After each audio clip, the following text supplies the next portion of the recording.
Welcome to the Intuitive Therapist Podcast with Janis Cohen, therapist, clairvoyant, empath, and medium. Listen in as she takes a no-nonsense deep dive into real human struggles and how to resolve them.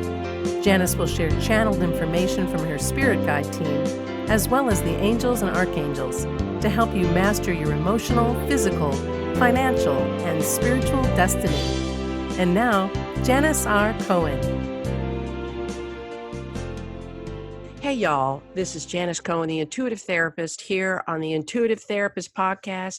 So glad y'all are here today. I have one of my favorite people as a guest, and she is truly an amazing talent. We met a few years ago at a conference and immediately connected. And what was funny is that we were having breakfast one morning, and all of a sudden I started channeling all this stuff for her. And I was so excited that it was hitting all the marks and really trying to help create an idea of the kinds of things that she could do with her amazing talent. And she's done so much. And I'm going to talk to you a little bit about her, but I want to talk to you a little bit about what we're going to discuss today, because it's fascinating to me. Everybody has an inner muse. You know, even if you feel like you're not in touch with it, we do. There's something within us that can be inspired. And one of the talents that my friend Kathryn Van Aernum has is to be able to awaken a person's innate creativity, whether it's through whatever kind of medium, predominantly artistic. She's so fascinating, so creative. And I know that each of us has a desire to express ourselves in the most potent ways possible. And, you know, you may not be a painter or a musician or a speaker, but you may have something that you want the world to see, or even just yourself to be able to look at. One of the things that is a gift of Kathryn's is to be able to use artistic expression, and she's going to talk about what that means, to change your life, to learn how to cope with challenges, and learn how to express yourself in the best way possible. That's what's so fascinating to me. I spent many years as a therapist, of course I still am, working with children.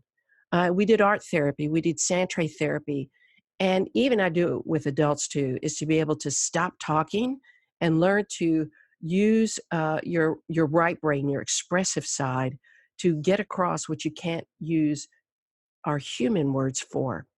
So today we're going to learn what the power behind your creative desires are. We're going to talk about the strategies to disarm your inner critic. In other words, to get it to be distracted. And we're also going to talk about how to cultivate confidence in how you express yourself. These are the gifts that Kathryn is going to share with us. So she has had a career as an award-winning design professional, a fine art photographer. Her photography is insane, y'all. She does I was able to see some of the black and white photographs of people, and it was truly one of the most amazing experiences of capturing people and their souls. You could just see the beauty and the pain. She's had 20 years as a mindfulness meditation practitioner. That is a lot.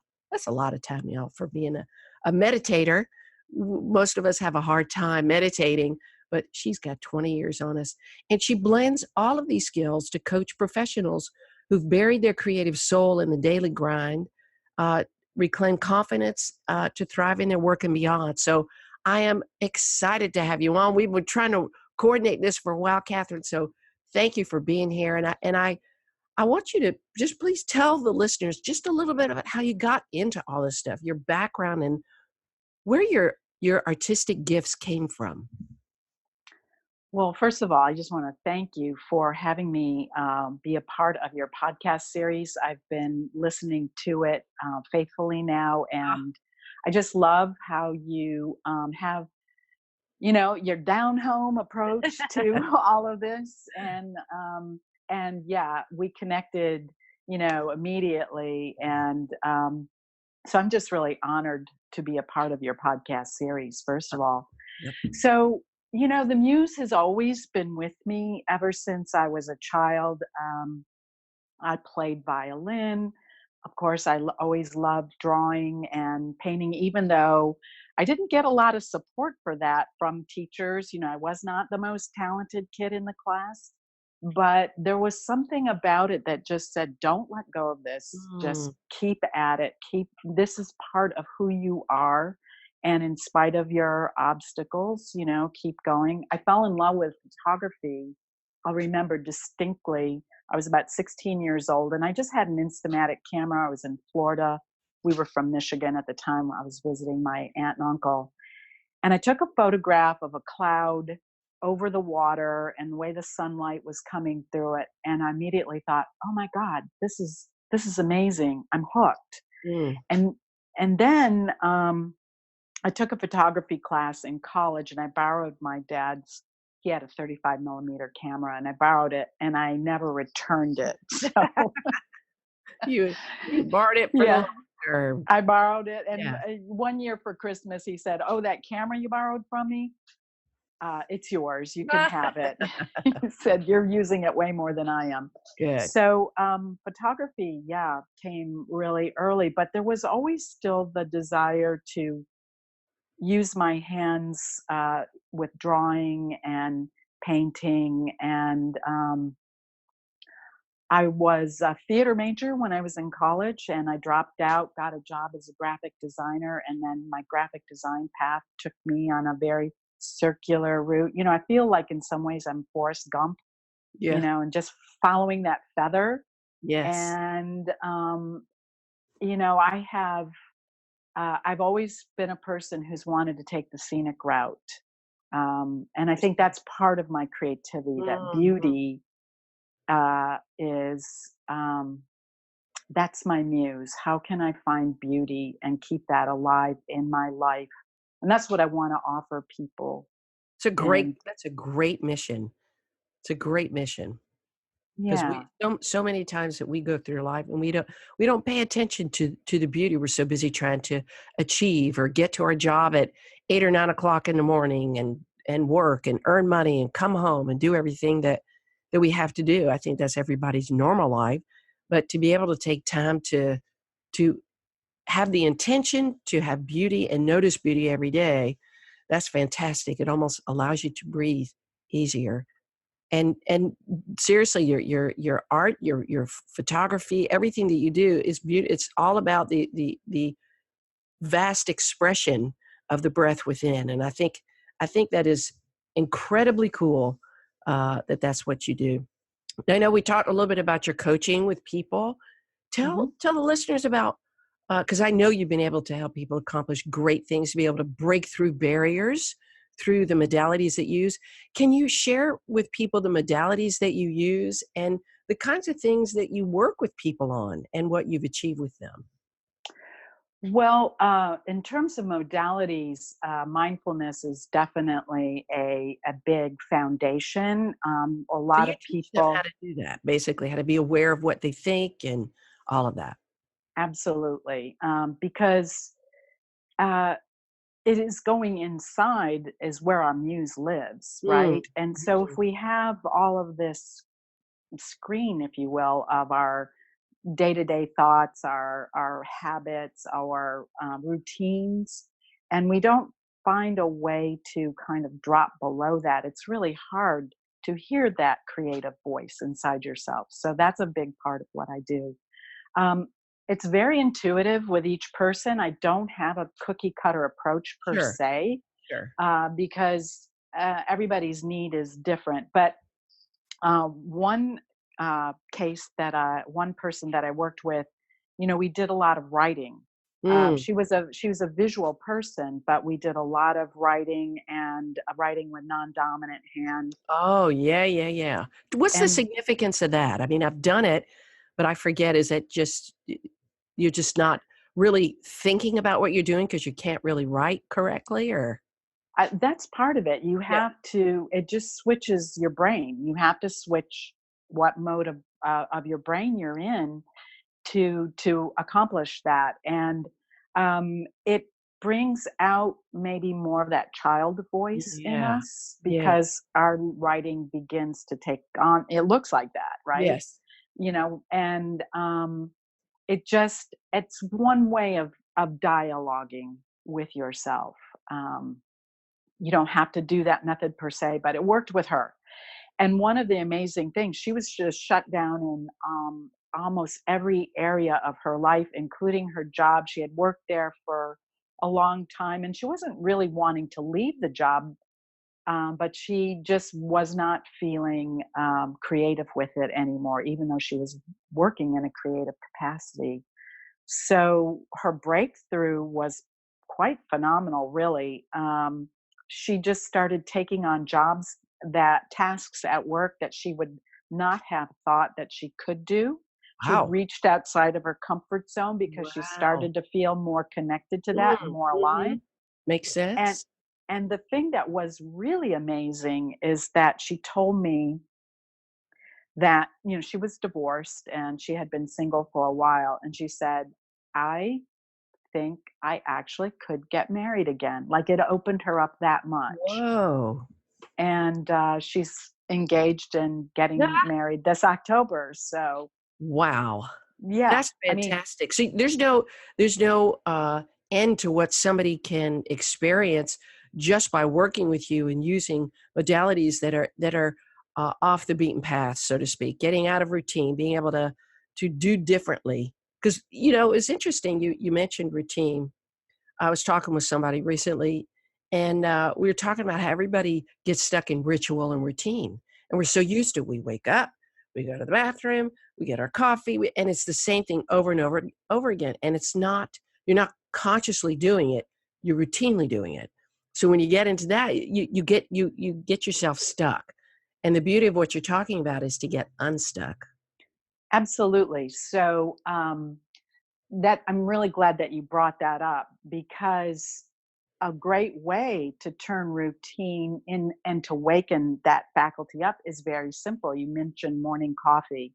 So, what if you are in that moment being mindful of what you're ingesting for the day, and you put, the desires of what you want to have happen. A lot of times we're lost in the fears of what might happen that day, or our concerns, or, oh, I've Mhm. got this project at work, or I've got this meeting that I've got to get to. And so we're lost. We're not there anymore. And the power is to bring ourselves back into the now. Mhm. And so if you're brewing your morning coffee and thinking about the intentions, and set your intentions and turn it into a ritual Mhm. versus a routine, Yes. you're already in the now and not lost in the place where there is nothing you can accomplish. You can't do anything about the meeting that hasn't happened yet.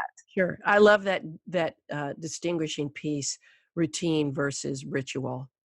There's the Tibetan Buddhist monks, or the Tibetan Buddhists, yeah, they have this process of drinking tea, and it's a very, very deliberate process. The tea houses are designed in such a way that everybody enters at the same level. In fact, the doors are smaller so that people have to crawl in on their knees. There are only 3 people to a table. It's complete silence. There's a person who pours the tea a particular way. There's a way they hold the cup. They take 3 sips, and as they're sipping, they are so mindful of the aroma, the heat, how the cup feels. It is literally what you're talking about. You cannot help but be present when you're so aware and quiet and focused and on being as you drink your tea.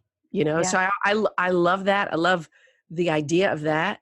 And I know that I catch myself so many times kind of in the future. There's so many times, where we think, wait a minute, how do we get anchored in the present? Well, we got to stop being in the past and in the future. So a great way is to like you're talking about, be aware of the intention that you have as you're doing something. You can't be in 2 places at one time. So I think that's really, really cool. So you help people be able to really shift from routine into ritual, which truly makes a difference in everybody's life, to be able to do that, to honor Yeah. themselves in that way. So what happens when somebody's like, okay, yeah, I don't really even think I have a creative muse. I'm not talented in any way. I'm not, I can't draw worth a flip. Like, I would come to you and say, Okay, I know I love to sing and dance and all that, and you kind of know my personality at this point. I can't draw worth a flip. It's stick figures.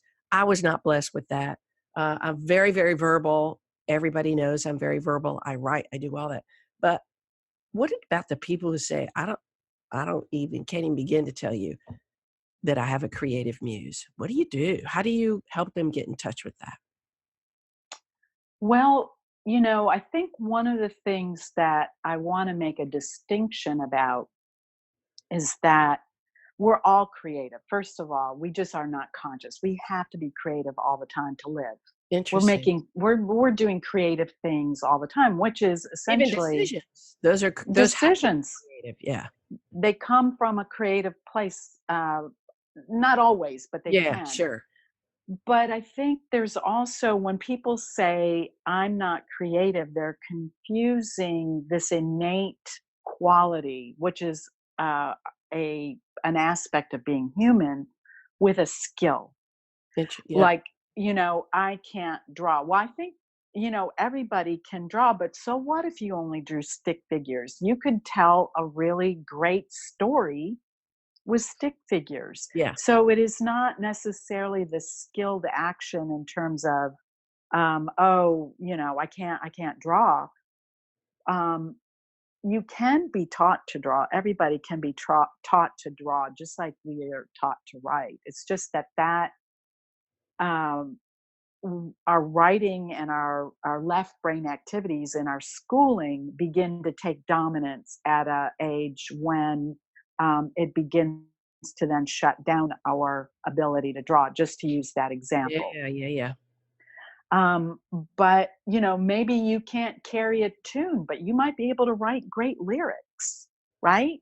Because you Interesting. love music. Yeah. So you can look at maybe what could be perceived as a weakness, but if your heart is there, there's got to be a way to work with that I love to it. open up something else. I love it. And I just realized what I did, and I want the listeners to hear this because, I come with, in all honesty, a lot of hard-earned wisdom, but quite a lot of imperfections, many, many, many. And one of the things that I said is I can't draw worth a flip.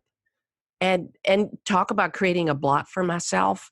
But I loved what you said, which is it felt relieving to me. It's like, oh, so that'll be good enough. Like my stick figures can still be really valuable and useful and expressive. I'm like, well, cool. So it sounds like one of the things that you do as well is to inspire people to consider different things other than the thoughts that they have or the beliefs that they have, which is I can or I can't.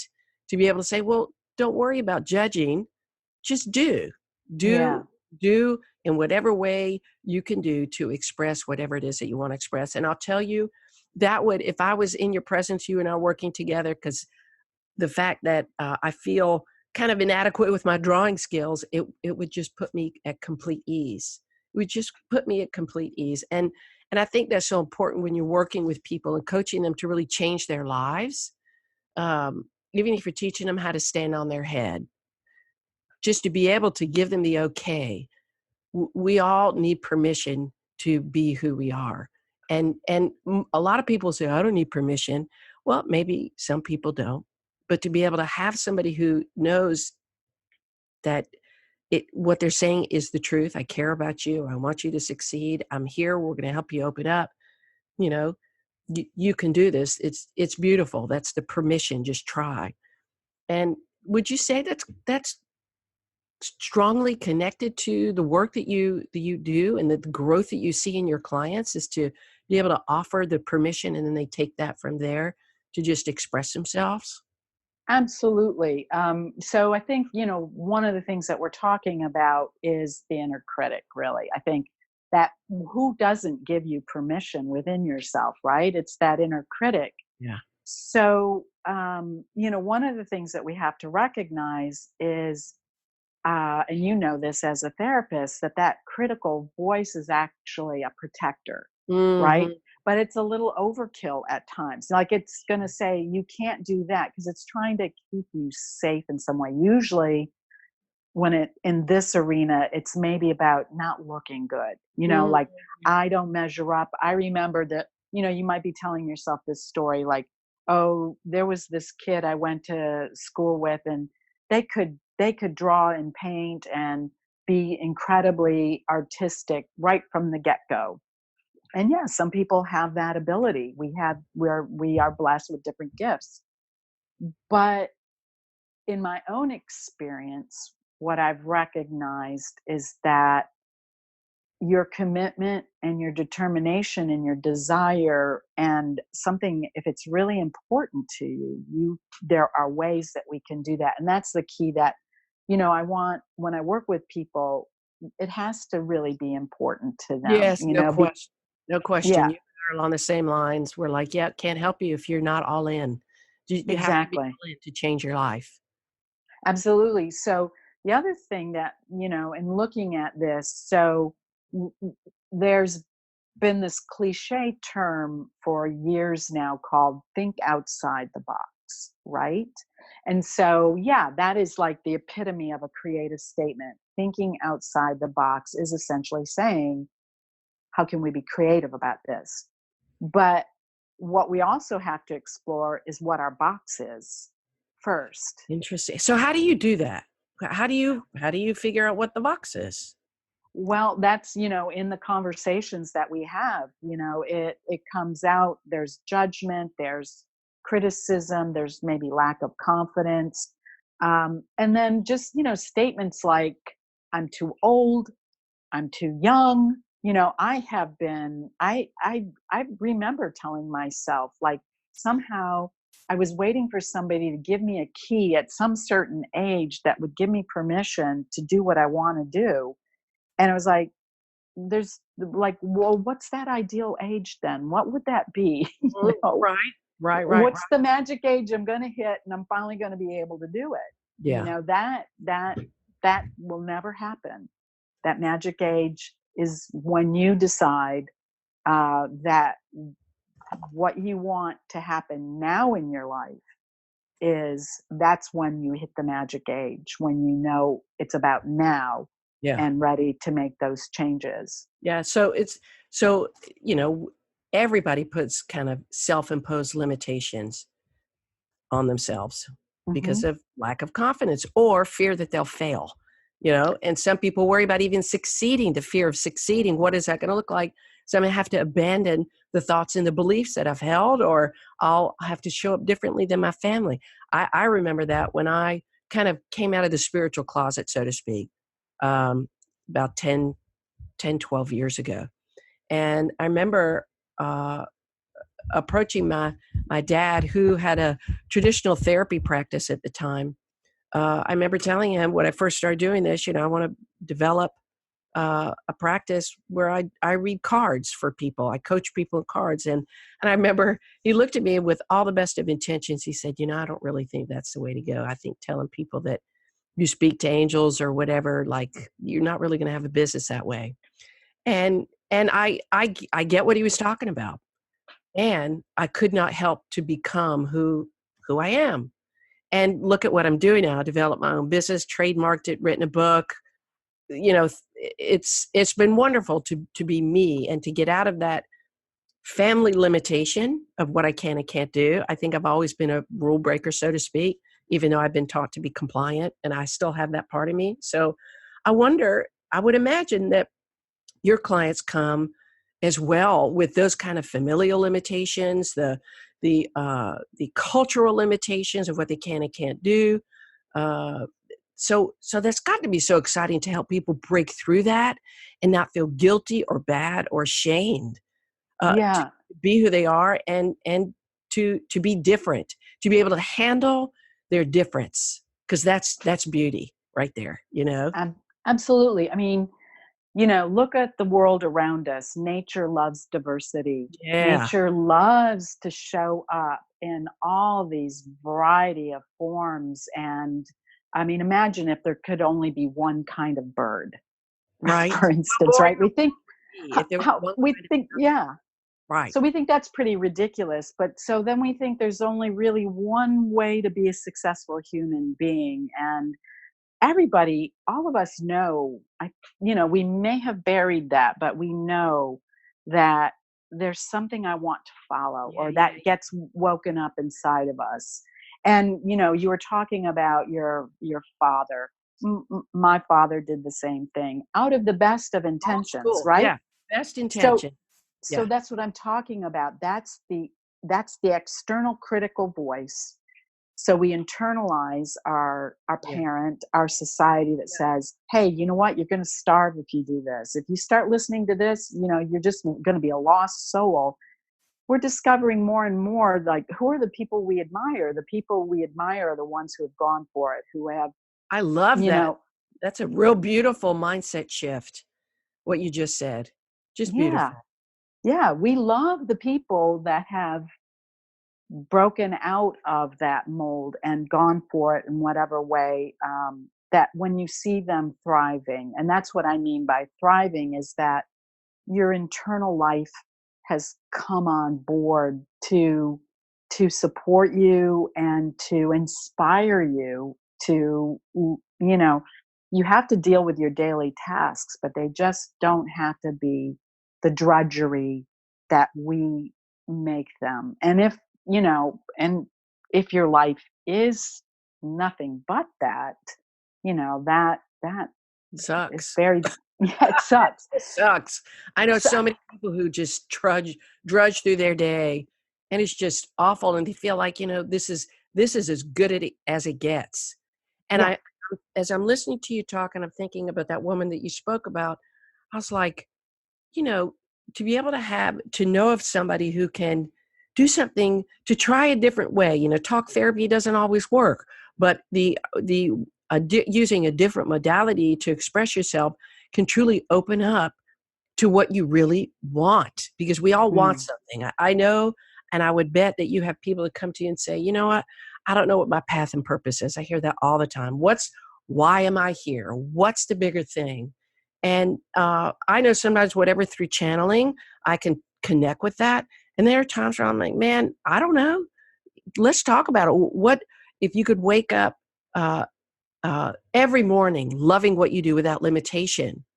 What would that be? A lot of times I hear, I don't know. So how do you, because one of the things we talked about is cultivating confidence in your creative expression, but to really disarm the inner critic so you make room to consider dreaming at all or dreaming differently. How do you do that? well, those kinds of questions about my purpose in life and what, you know, I don't know what my purpose is. Those sometimes they're such large questions, Huge questions. right? So, I mean, if somebody just said that to me, I don't know, there'd probably be days I go, I don't know, because it's a large question, and depending on what how you woke up that day, you might be feeling connected, even though I do have a purpose, and I feel like that, it is mine to help people wake up their creativity, because it's been such an important path of mine. Um, but we take baby steps. There's a wonderful, one of my favorite poets is Mary Oliver, and I Mm. don't know if your listeners are from the ones who know Mary Oliver right now are nodding their heads up and down, because she speaks to that, and she Mm. has um, she has a very poignant question that it's loving, but it's also pointed, and it says, tell me, what is it you plan to do with Mm. your one wild and precious life? Wow. Right? And like, only a poet can really just Woo. like nail it like that, right? So what I ask myself is, what can I do with my one wild and precious life today? Mm. Yeah, I think breaking it down just today doesn't Yeah, make it seem so overwhelming and right. and heavy, and where you just feel discouraged. I love that, breaking it down. Yeah, so it's one step, and I encourage people, we establish a regular committed time where they are, on a daily basis. It doesn't take much more than 15 minutes to a half an hour a day to be committed to whatever practice we outline, or true of meditation too. It doesn't take a lot of, you don't have to meditate for hours on end. If you could, you probably would be at a master level of Oh, something, yeah. you know? But it's those smaller chunks. We break it down into something that's measurable and doable. Like when people talk about goals, you have to make them actionable and measurable. We don't measure so much. That sounds kind of clinical, but we do commit to a daily time period where they are working on this. And I've had one woman now, my God, she had put her creative life on hold. It was very deliberate, though. She knew she was going to raise a family. Yeah. She knew she was, there were certain things she and her husband opened up a business. But she trusted, and this can be a danger for some people, putting something off in the future, because again, sometimes we idealize that time of when that's going to be. But she took a workshop of mine, and then we had a conversation, and we agreed to work together. And she has broken out of the gate. Her dedication to and commitment to learning about drawing and watercolor, which is what she wanted to do. She's putting the work in, but we unlocked that door. And sometimes you just need to have that support of somebody that says, I'm here for you, Yeah, and I'm maybe going to that, yes. Because I was going to I'm say, going to, how did you do that? Yeah. it was keeping her accountable, Yeah.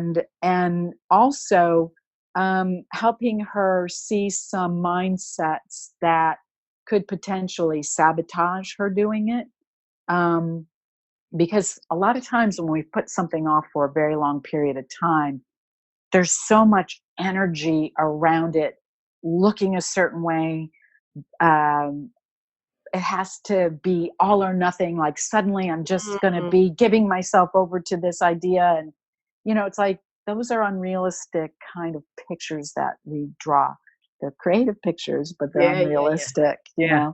Yeah. So we work to break things down. We work to, you know, work within con- consistency. Consistency, is always better, no matter what you do, over a marathon approach to Yeah. something.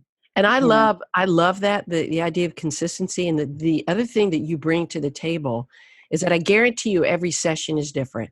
Whether, and to me, I know for me to stay engaged, it's like, I want to be able to experience different things. When I work out at the gym, my trainer's always doing something different. I'm like, why can't we just do the same thing?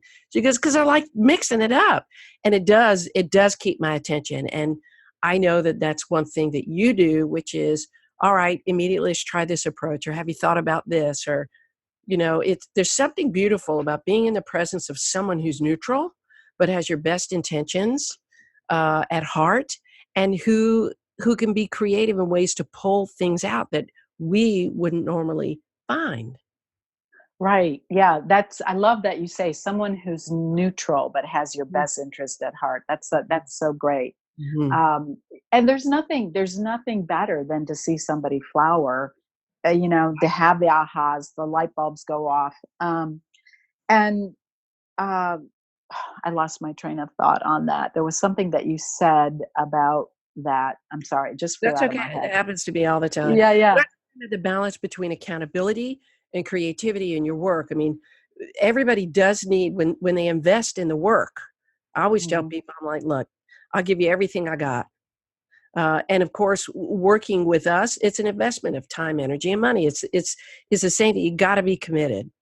Uh, but there's that balance that you bring as well, which is, I'm gonna step up as you step up, and I'm gonna be so. It's gonna be fun, and it's gonna be tough, and it's gonna be amazing, because by the time we get through these hoops that we're going through, you're going to be at a different place, a place that you could never possibly imagine, because it's so much better than you thought it could be. And you help people, like I said, the inspiration that you offer through your work, and the it's very, very personalized to the people that you work with. It has to be. Absolutely. It And has to be. yeah, and the exciting thing is that you have this whole artistic uh, um, uh, artillery, so to speak, that you're able to use to help people get out of those limited questions, limited beliefs, and break through to a sense of confidence. And to me, it'd be so exciting to learn how to do things that I just don't normally get to do, whether it's photography or, painting. Like, I know that that's something I would immediately say, yeah, I don't know what the heck I'm doing. I'm really not good.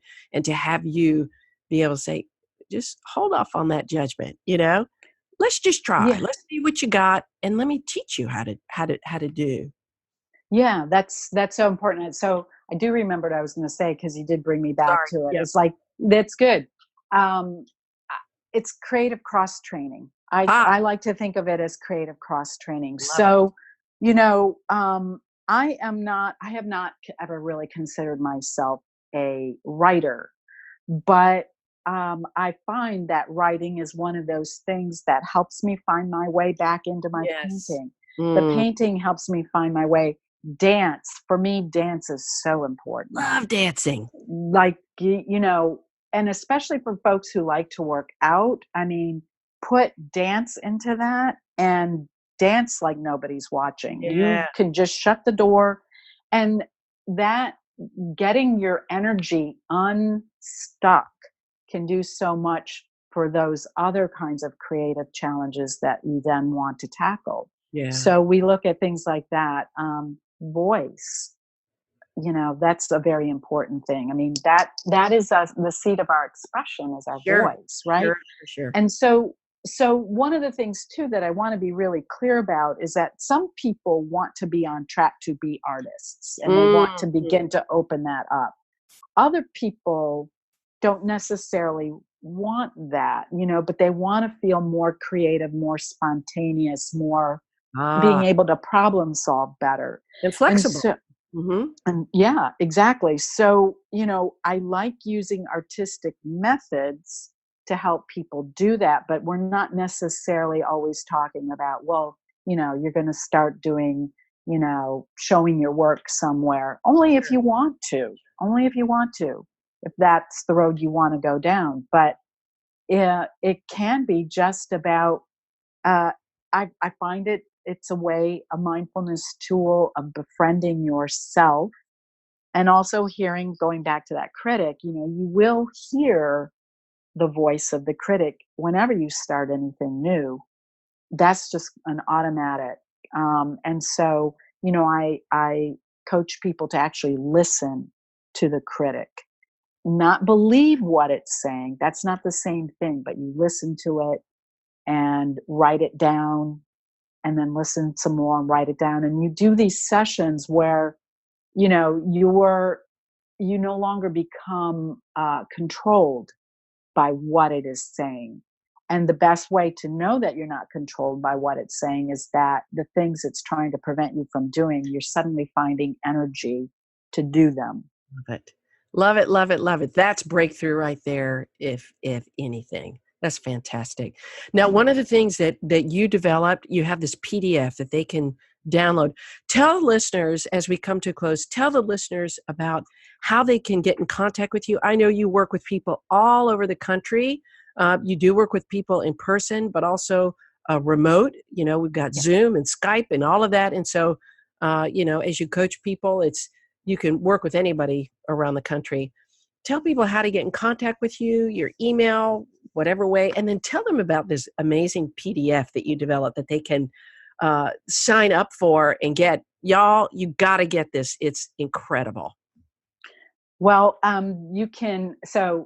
have one of these very lengthy names. So I'm going to send you to my website where you can find my email. So my website is igniteyourmuse.com. Okay. You can also find me at kathrynvanaernum.com, but that's pretty hard. So I had to come up with a creative Yeah. title to manage my name. But if you come to my website, most easiest through igniteyourmuse.com. I do have this PDF called 3 Simple Ways to Wake Up Your Innate Creativity, in which I outline that method of dealing with the critic, the writing method, how to establish confidence, and really waking yourself up. You know, there are a lot of spiritual teachers in the world, Eckhart Tolle in particular, that Mhm. has talked about the power of now. And now really is the only That's it. agent of alchemy. You know, we can't do it in the past and we can't do it in the future. You know, we have to make those choices now. Um, so the PDF covers those 3 areas, and then it also, if you want to work with me more in depth, it'll tell you how we can establish a breakthrough session and Beautiful. see if we're aligned to do this work together. Love it. Love it. So seriously, y'all, if you're even thinking about uh, trying to develop a different direction in your life, if you feel stuck, if you feel like there's a part of you that just you haven't found a way to express yourself effectively, or you haven't broken through this a barrier that you feel like you have, when I tell you Kathryn is just she is it. And so I really, really want to encourage you to go to her website, igniteyourmuse.com. There's an opt-in area where you can enter your email address and you could download the amazing PDF. I've looked at it. I was like, oh, this is awesome. We got to mention it to the listeners. And you can feel how calm she is. Like she's good. For somebody that kind of gets a little hyper like me, she she's chill, but she's fun and exciting and she gets you. So please look at her website. She's just fantastic. And I just want to encourage every one of you to continue to listen to the podcast. It's been such an exciting experience for me to have people like you on, Kathryn, because it's different. It's out of the box, and I want people to have new and exciting experiences as they connect with the intuitive therapist and find out what people are doing all around the world, different things that you wouldn't even think about as professions, and people are being very, very successful like you are. So thank you to everybody who's listening. Thank you, Kathryn, for being on. I know we finally got this down and we got this recorded, and I'm so happy. And I know that that what you have to offer is just completely invaluable, and you help so many people. And you know, I always tell people, and you'll hear at the end of um, my recording, go ahead and hop on iTunes, rate and review the podcast, go to my website, download whatever it is. There are tons of things to listen to, and just want to wish everybody a blessed day, a wonderful week, and as always, live intuitively. Thanks for listening to The Intuitive Therapist. If you like what you heard, the best compliment you can give us is to share this podcast with a friend. And be sure to give us some stars and a favorable review at Apple Podcasts or wherever you listen in.